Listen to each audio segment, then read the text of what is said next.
Hello everyone, welcome to From the Star Wars Home Video Library. I'm your host, Nathan P. Butler.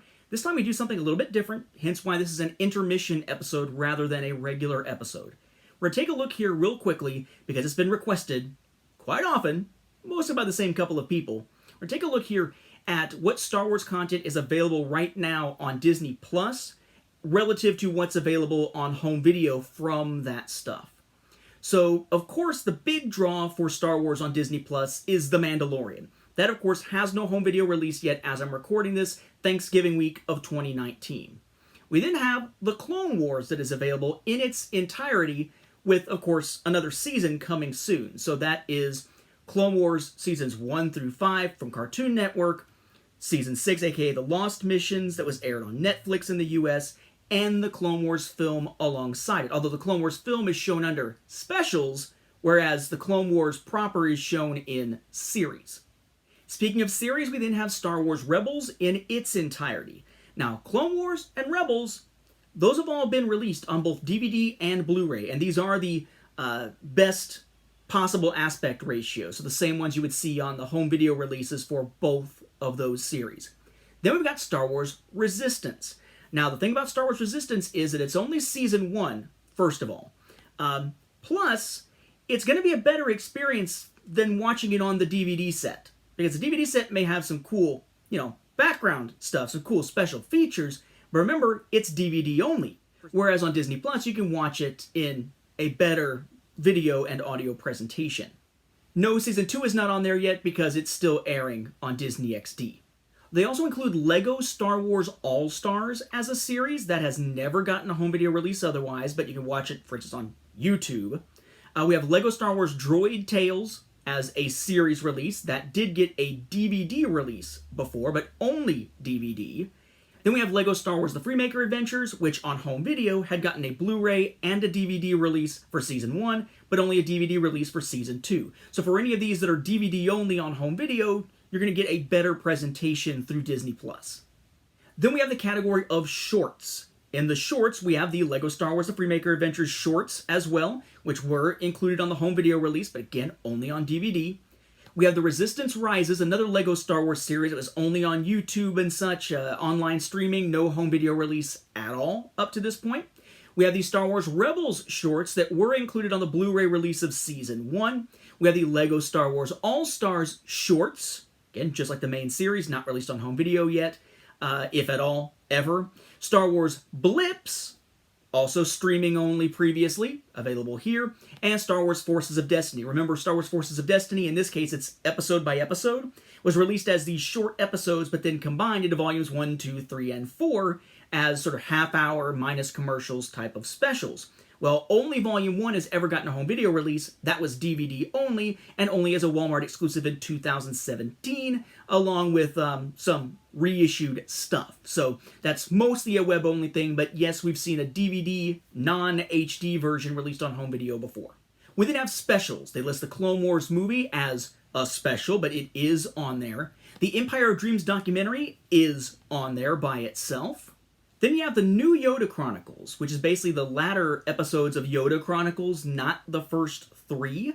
At LEGO Star Wars, the New Yoda Chronicles, we have, of course, Escape from the Jedi Temple, Race for the Holocrons, Raid on Coruscant, Clash of the Skywalkers, and one called Duel of the Skywalkers that appears to be a full-length episode.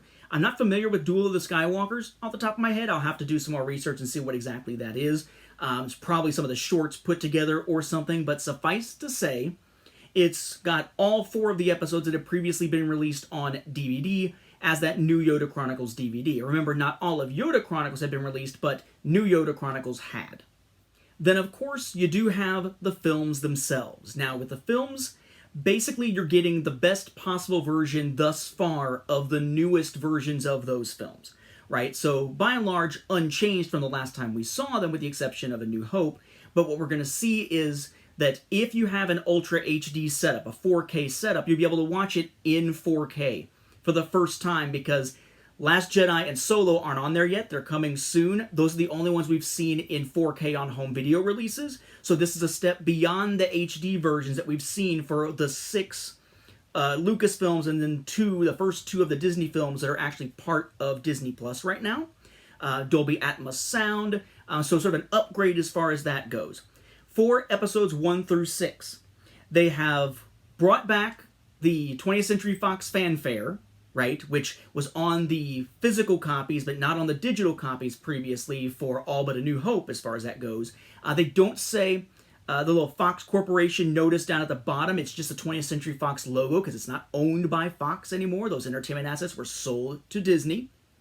And you've got that silver Lucasfilm logo instead of the green Lucasfilm logo. The only film that really had substantially seen any noticeable changes for those without sharp eyes is A New Hope, and that's with the McClunky line that is now between "Yes, I bet you have" and the actual shot. As far as any other changes go, though, across the board, I would note that those films, the original 6, especially the original trilogy, those tended to have some color issues on previous releases. The DVD and the Blu-ray had some color issues where the lightsaber colors looked washed out or didn't quite look right. People looked extremely pink. You can especially see that with Leia near the end of A New Hope. That has been fixed. So the coloration is much nicer on these versions. And of course you can watch them in friggin' 4K with Dolby Atmos and everything now, which is really cool. We have not seen those released on physical home media yet. Yes, we had recent releases on home media of the Blu-rays with the digital copies, and then DVD as a separate release back in September. And yes, we've seen a rollout every few weeks, it seems like, of more exclusives from Walmart. Yes, that's all around the same time that Disney Plus is launching. No, they're not the same thing. The Disney Plus stuff is 4K. The Disney Plus stuff does have those updated versions, even just in terms of the little opening and the coloration, rather than what you see on those home video releases at this point. However, one thing that was not true when I first covered those releases that is true now is that you may recall I had said that at the time you get these new Blu-ray digital copy releases. The digital copies are just the same digital copies from 2015, which means that for All But a New Hope of the original 6, you got the truncated fanfare on it. It's just like we saw back in 2015. Well, the thing about digital files is that you can replace them online and distribute out something new. You see that with like Comixology when you have a new issue of a comic that's been fixed or updated with better resolution or something that's put out, or an updated copy of a book through your Kindle or whatever it might be. Digital copies are sort of at the mercy of the people actually controlling the base copy that you download or stream. Well, since I recorded those when that was still true, that it was still the 2015 versions, most platforms have now updated to these 2019 versions. Not necessarily in 4K, but with the better color and the new openings. Unfortunately, though, for those who are collectors, what this means is that those 2015 digital versions are gone. You can't stream them, you can't download them at this point. The only way you can have copies of those is if you downloaded them and kept archival copies for yourself from that particular platform. I was able to do that as they were changing the files over for a couple of them, but not for all of them. After kicking myself because I had downloaded them months before, years before, and deleted them a few weeks before to save space, figuring I can always just re-download them, only to turn out for that not to be the case. Beware of that big issue with digital media. They can replace the files at any time. As for why they made these new editions, it's pretty straightforward. They had to do a restoration as they were getting the original 6 films ready for eventual release in 3D. Now, we only saw Phantom Menace in theaters. Attack of the Clones or Revenge of the Sith got appearances at Celebration.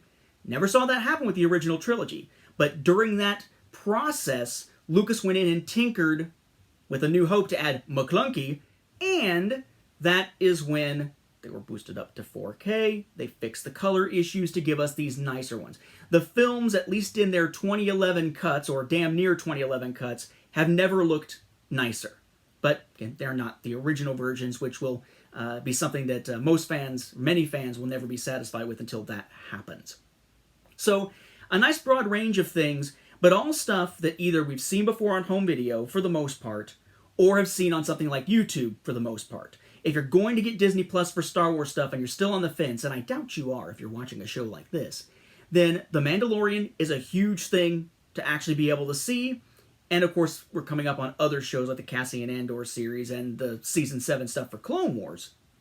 But it's really The Mandalorian and the fact that you can watch the original films in 4K now. That's the big difference. Unless you're really stoked to see McClunky, okay, all the other films, aside from A New Hope, have been updated on other digital platforms so that you're getting the best, newest version with the best color, even if you're not watching in 4K. It is only A New Hope that hasn't made that transition on other platforms. And time will tell. It may soon do so as well, making this comment out of date. Wouldn't be the first time. So personally, I'm loving The Mandalorian. I love the fact I can watch the films in 4K. So for me, Disney Plus was definitely a great choice. We also got all kinds of Disney stuff for Cade. Really cool stuff. Heck, Darkwing Duck is on there. That's awesome. But just bear in mind that from a home video standpoint, we will probably see an eventual 4K home video release of the films that haven't gotten them yet on Ultra HD Blu-ray. Probably looking at that next year. They haven't announced anything, but it would make sense with Rise of Skywalker coming out on home video at some point within the first few months of next year. Mandalorian, will it get a home video release? Hard to say. They can make some money off of it and do like CBS did with Star Trek Discovery. But when it comes to Marvel stuff on home video from Disney, they put some of the stuff out from Netflix, but not all of it. And more in the UK than the US, but still not all of it. Which sort of begs the question of whether we will ever see a home video release on physical media of The Mandalorian. You would think it'd be a cash grab kind of moment where they could make some serious cash off of it for those not paying for Disney Plus. But since that series is a major draw for Disney Plus, gotta wonder if it's ever going to happen. In any event, 4K right now is exclusive to Disney Plus for the Star Wars films for 1 through 6, and then 7, and then Rogue One. Mandalorian, exclusive, maybe forever. We'll just have to see with more Star Wars content coming. For me, it was worthwhile. I did the Disney, the D23, get a free membership to that, and then buy 3 years for the price of 2 thing for Disney Plus, so we're set for a while. But for those of you who are on the fence, at least that is what is on there now. So, don't plan on talking about Disney Plus in any big way again in the near future, but, eventually we'll probably do another intermission episode to catch up on where things stand, maybe in a year or two. We'll just have to see. With that, though, we'll wrap up this episode. Thank you for watching, and may the Force be with the home video viewers. Even if you're streaming on Disney Plus, which isn't really home video media, which isn't really collecting, which, you know what? Why'd we do this episode again? You're welcome.